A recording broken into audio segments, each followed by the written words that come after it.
I think this series has been a little too modern so far, so let's go as old school as is possible before you start hitting old Japanese toy lines I can't afford with some G1 action. I'm pushing new boundaries here, I know. Ooh, let's talk about G1, how original. I recently picked up the Generation 1 Warpath since I've gained a real fondness for the character after he became a sort of mascot for some live streams I've been doing with my friend Longfang. It's a long story, don't ask.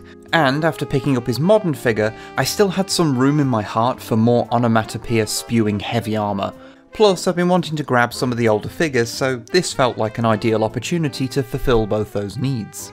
You know, it's like Maslow's hierarchy of needs. There's physiological, safety, love, tanks, and then 1980s Transformers. I hope you enjoyed that joke, that's as smart as they're ever going to get.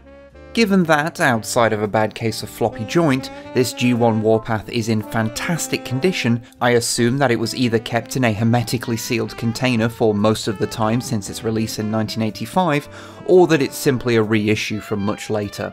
Who knows, as both are equally likely. As one of the mini-bots, Warpath is a tiny little chap, with even the modern core class figures towering over him.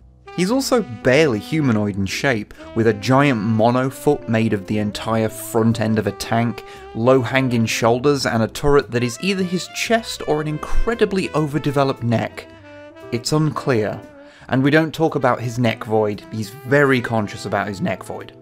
However, all this makes him a charming relic of a time when you could get away with stuff like this, as there wasn't really a unified aesthetic to the toy line.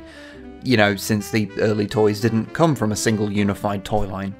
He's also got a little rub sign on the front, but if I'm honest, this one seems to react more to, like, the ambient temperature of the room than anything I do to it.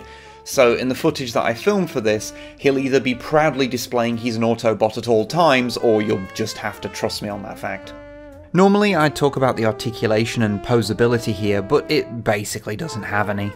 His arms move a bit, and the neck barrel can rotate, but that's it really.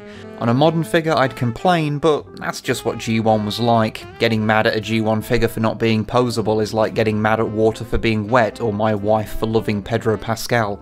It's just how things are. But one thing that I think makes Warpath, and indeed a lot of older Transformers toys, fun, is their transformation.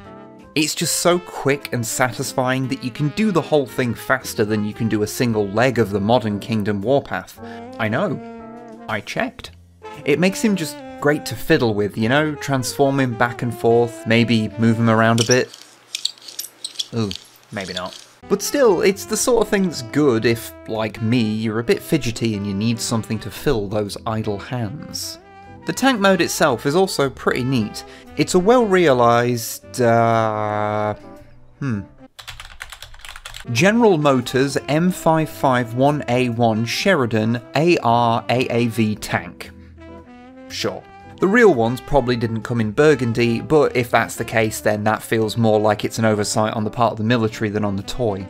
He's just a tiny little tank that's extra adorable when you put it next to his modern figure. And I suppose that's all I really have to say about him. He's a weapon of war, but kinda cute, barely a robot, but the path to and from there is pleasing to the hands.